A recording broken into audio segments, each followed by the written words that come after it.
face and voice of Africa. The story of resurgent and burgeoning Africa is here, only on the Pulse of Africa channel.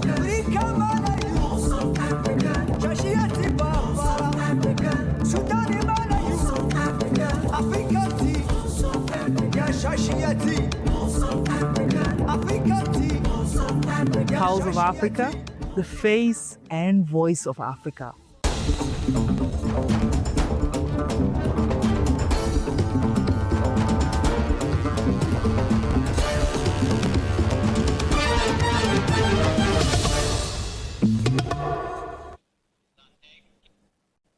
Hello and welcome. I'm Magdalite Naga and you're turned into Pulse of Africa News. Keep with us for the comprehensive coverage of the stories influencing our region and beyond. We'll start with Benin. Vodun Day celebrations have officially begun in Kwada, Benin, marking the start of a 3-day annual festival dedicated to the country's spiritual and cultural heritage. The events are taking place in the sacred Kapase Forest and surrounding historic states. The opening day drew large crowds as transitional ceremonies and performances set the tone for the celebrations, with colorful rituals highlighting the deep-rooted practice of Vodun culture. One of the highlights of days was the Ingwin Musk Parade at Maro Square, where performance and elaborate costumes paid homage to ancestral spirits, drawing enthusiastic reactions from festivalgoers. Vodun, an animalist belief system centered on nature, spirituality, and ancestral connections, remains a core part of Benin's cultural identity and continues to influence social and religious life across the country. Rebranded as Vodun Days in 2024, the annual festival attracts thousands of visitors from across Africa and beyond each January, reinforcing Udia's status as a global center of Vodun heritage and cultural tourism.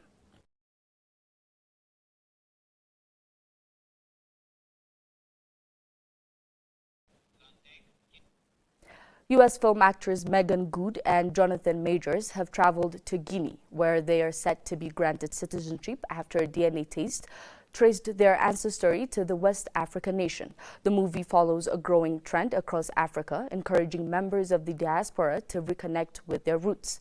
The citizenship process has been organized by Guinea's Ministry of Culture and will be marked by a private cultural ceremony at a newly developed tourist garden on the outskirts of the capital, Conakry. The initiative mirrors similar programs to the other African countries aimed at strengthening cultural, historical, and economic ties with people of African descent worldwide. The couple arrived at Conakry's Gabisa International Airport early Friday and were welcomed by officials and traditional performers. During their visit, they are expected to tour parts of countries including Bokeh, a coastal region associated with historical slave trade routes. In recent years, African nations have increasingly opened pathways to citizenship for the members of the diaspora. The movement gained global attention with Ghana's 2019 Year of Return initiative and has since several international celebrities acquire African citizenships in countries such as Benin, Gabon, and Ghana.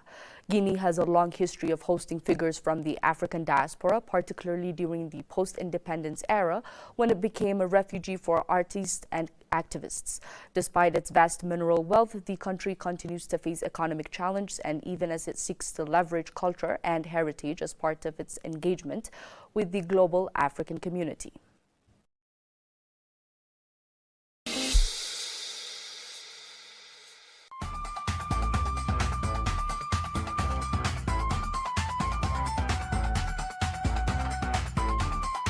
In Ethiopia, more homes and businesses now have access to electricity. Access to power supports education, healthcare, and local businesses. Light changes lives.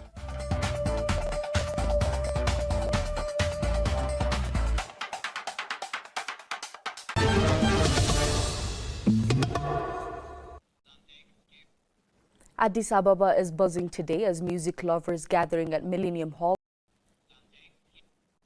The National Geographic Photo Camp has been held in Namibia for the first time, bringing an international youth storytelling program to the country. The initiative, run by the National Geographic Society, aims to introduce young people to the power of photography as a tool for storytelling, reflecting, and community engagement. The week-long camp forms part of a broader series previously held in African countries including Uganda, Ghana, Botswana, and Angola. Led by National Geographic explorers alongside local photographers and educators, the program teaches participants the basics of photography, visual storytelling, and image editing through hands-on learning. During the Namibia camp, students were guided by renowned explorers such as Jahawi Beruli, Grukom Nebodo, and Miora Rajonori. Participants were given field assignments, encouraging them to document their surroundings, explore traditional knowledge, and examine shared challenges such as water access, climate change, and human-wildlife conflict. Explorers involved in the program described the camp as a space that empowers young people to tell local stories from their own perspectives. They highlighted the importance of expanding access to visual education in Africa and amplifying community voices through photography. For participating students, the experience offered more than technical skills, fostering confidence, creativity, and deeper connections with their communities. Many described the learning to see differently and recognized photography as a powerful way to translate lived experiences and environmental challenges into compelling stories that can inspire understanding and action.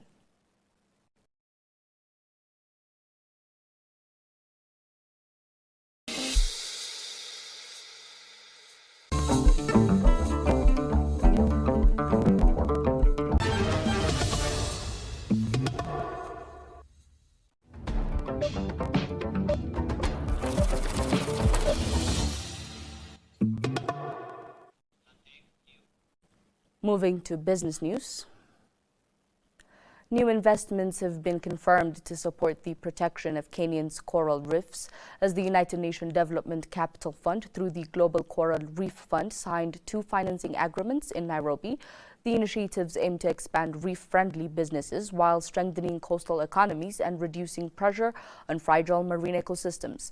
The funding will support circular economy solutions and sustainable fishing practices by 2 Kenyan companies, Sanovations and Kumubita, which are set to export their operations into new coastal areas. The projects are designed to reduce pollution, promote responsible resources use, and increase economic opportunities for coastal communities. One investment focuses on wastewater and treatment through a waste-to-energy model that will be expanded to areas near sensitive marine ecosystems, including the Mind National Marine Park. Water that would otherwise be discharged into coastal waters will be treated and converted into clean energy products, helping to reduce nutrients and pathogen loads while creating local jobs. A second investment targets sustainable fisheries by supporting a shift away from destructive, reef-dependent fishing towards selective offshore methods. That initiative will expand training for fishers, improve cold chain systems, and strengthen traceability, linking access to higher value markets with verified sustainable practices. The investments form part of a broader effort to align economic development with reef conservation, climate resilience, and community livelihoods. Though it is MBIU program, the Global Coral Reef Fund is mobilizing public and private capital to protect coral reefs across 22 countries worldwide.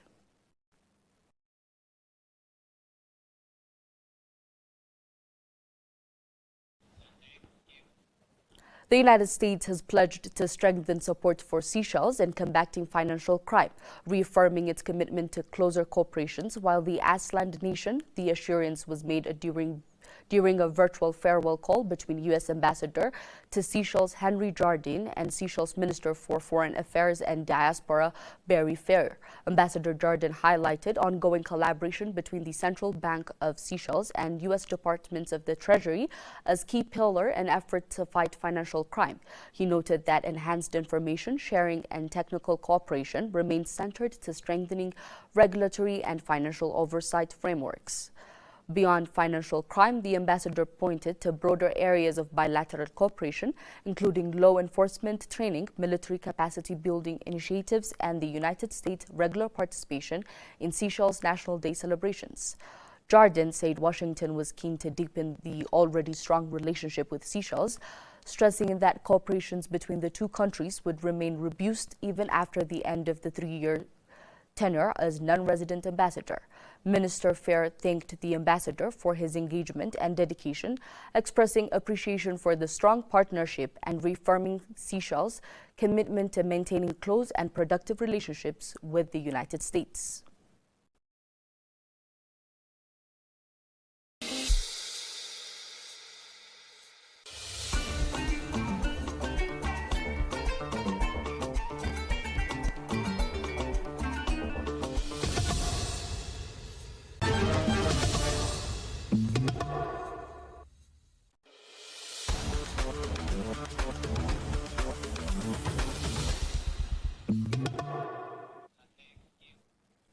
Now to sport. Hosts Morocco keep their African Cup of Nations title hopes alive with a convincing 2-0 win over Cameroon in the quarter-finals, thrilling more than 64,000 fans at the Prime Moli Abdullah Stadium in Rabat. The victory sends the Atlas Lions into the semi-finals for the first time in over 2 decades.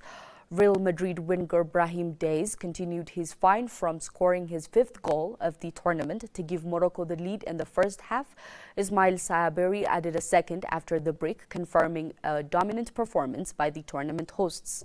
Morocco, Africa's top-ranked side, will now face the winner of the Algeria-Nigeria quarter-final as they push to lift the trophy on home soil for the first time in 50 years. In Tingers, defending champions Senegal edged past West African rivals Mali with a 1-0 victory to book their place in the semi-finals. Everton forward Liman Ndiaye scored the decisive goal in the first half after a goalkeeping error. Mali were reduced to 10 men before halftime but held firm in the second period. Senegal did enough to protect their lead and will now meet either Ivory Coast or Egypt as they chase another AFCON final appearance.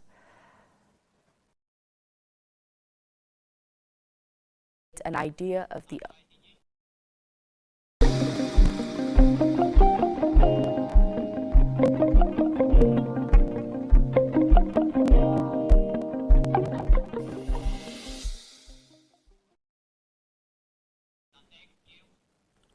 Let's review the latest forecast to get an idea of the upcoming weather conditions throughout the region.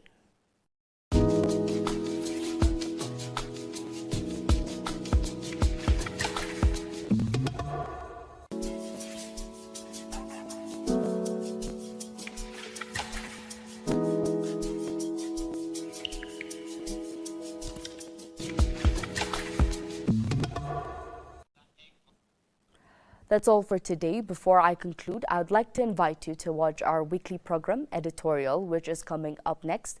Thanks for tuning in and goodbye.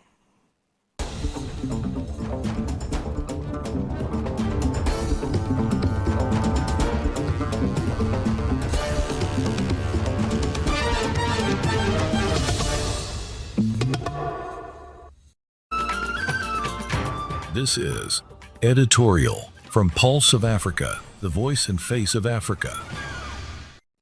Africa is rich and not poor. Africa has immense actual and potential wealth: gold, diamond, bauxite, manganese, iron ore, copper, and a host of other minerals. Africa is far from being poor. It is Africans who are poor and not Africa. Kwame Nkrumah's words, alive and powerfully relevant to this day. Africa is incredibly rich in minerals, leading the world in reserves of cobalt, platinum group metals, manganese, diamonds, bauxite and phosphate rock, and holding significant amounts of gold, uranium, iron ore, copper, lithium and oil, as well as natural gas. Key resources essential for green technology include cobalt, manganese, graphite and lithium, while precious metals like gold and diamonds and industrial minerals like bauxite, chromium and uranium are also abundant. The continent also has significant oil and natural gas reserves, along with abundant agricultural land supporting staple crops, fruits and vegetables, as well as spices. In addition to important exports like vanilla, Madagascar, and cocoa beans, Cote d'Ivoire, major African agricultural products include staple crops like cassava, yams, millet, sorghum, and maize, cash crops like cocoa, coffee, tea, and cotton, and fruits and vegetables like bananas, oranges, tomatoes, and dates. Major production is concentrated in nations like Nigeria, yams, cassava, South Africa, maize, citrus, Ethiopia, coffee, wheat, and Egypt, dates, citrus. The continent has immense potential for oilseeds production as well. Africa is also richly endowed with green energy, blessed with vast natural resources that position the continent at the forefront of sustainable power. A prime example is Ethiopia's Grand Renaissance Dam GERD, a landmark project that is not only transforming Ethiopia's energy landscape but also supplying power to neighboring countries across the region. Major geographic features include the Sahara Desert in the north, the Congo Basin rainforest in Central Africa, the Great Rift Valley stretching from the Horn of Africa down to Mozambique, and extensive savannas across East and West Africa. These resources and diverse landscapes make Africa a continent of strategic economic importance and ecological diversity. The continent has a blue economy that promises immense gains and waiting sustainable use of its vast ocean, coastal and inland water resources, lakes, rivers, for economic growth, job creation and improved livelihoods. With the foregoing and many more, Africa stands at a pivotal crossroads in history, a moment that demands decisive action and a strategic vision. The contours of the 21st century are being redrawn not only by the continent's immense resources that include youthful population and potential for economic transformation, but by its awakening on the need to reshape the modus operandi of relationships and partnerships. Africa must take the driving seat in this regard. As the world grapples with climate change, energy transitions, and food security, Africa's unique position as a key supplier of minerals, agricultural products, and human capital has never been more pronounced. This is Africa's moment, an opportunity that must be seized with resolve and unity, lest it slips away into mere potential rather than tangible progress. The global shift towards sustainable energy hinges critically on African minerals. Countries like the Democratic Republic of Congo, Namibia, and Zimbabwe, among others, possess vast deposits of cobalt, lithium, and rare earth elements essential for manufacturing batteries and renewable energy technology. These resources are indispensable for the green revolution, yet Africa's potential remains underexploited due to weak infrastructure and external interests, often prioritizing extraction over development. Colonial infrastructure in Africa, primarily railways and roads, was overwhelmingly designed to extract resources like minerals and cash crops from the interior to coastal ports for export to Europe, not to foster internal African trade or connectivity, creating economic patterns that often persist today with disconnected national networks and port-centric economies. This system prioritized moving bulk goods cheaply and militarily, often bypassing populated areas to connect mines or plantations directly to harbors, making post-colonial integration challenging. The continent's mineral wealth can catalyze industrialization and job creation if harnessed responsibly and inclusively, transforming Africa from a resource-exporting periphery into a vital player in global supply chains.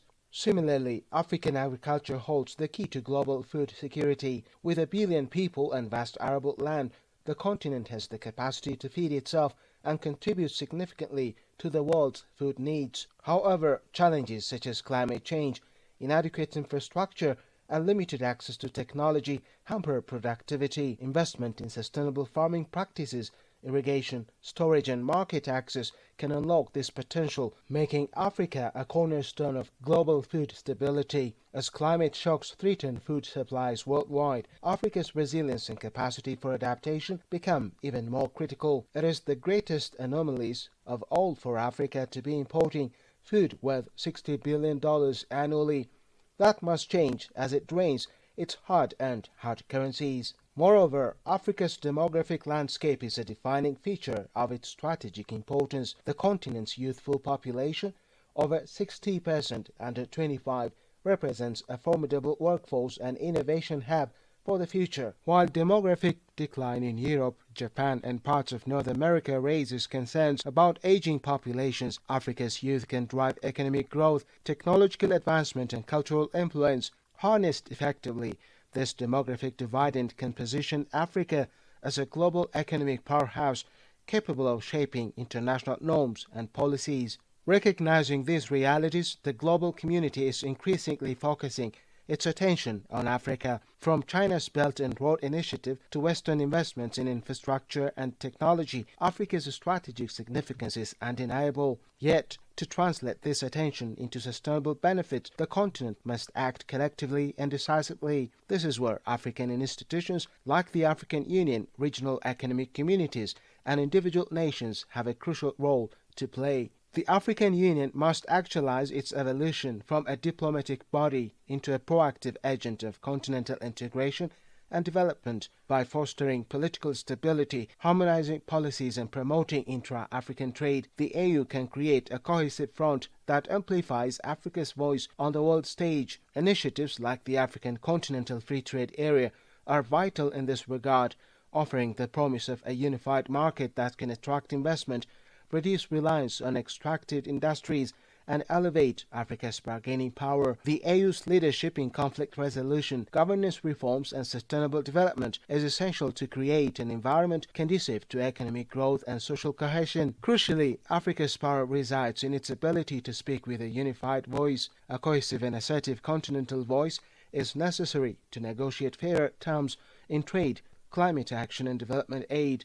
The AU and regional blocs must prioritize diplomatic cohesion, shared strategic interests, and collective action, transforming Africa from a passive recipient of aid into an active participant, shaping the global agenda. In this multipolar world, where power is increasingly distributed among diverse actors, the continent's ability to leverage its strategic resources, youthful workforce, and regional solidarity will determine its future influence. Africa must move beyond rhetoric to concrete actions, establishing transparent institutions, fostering regional integration, and championing its interests on global platforms. Seizing this moment is not merely about economic gains, it is about asserting Africa's rightful place in shaping the future of the planet. The continent's vast resources, demographic dynamism, and strategic importance are assets that, if managed wisely and collectively, can propel Africa into a new era of prosperity and influence. The road ahead will require leadership, unity, and resilience, qualities that Africa has demonstrated throughout its history. Now is the time to harness these strengths,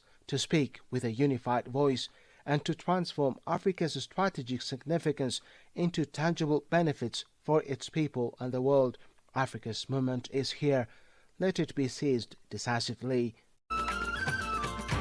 This is Editorial from Pulse of Africa, the voice and face of Africa.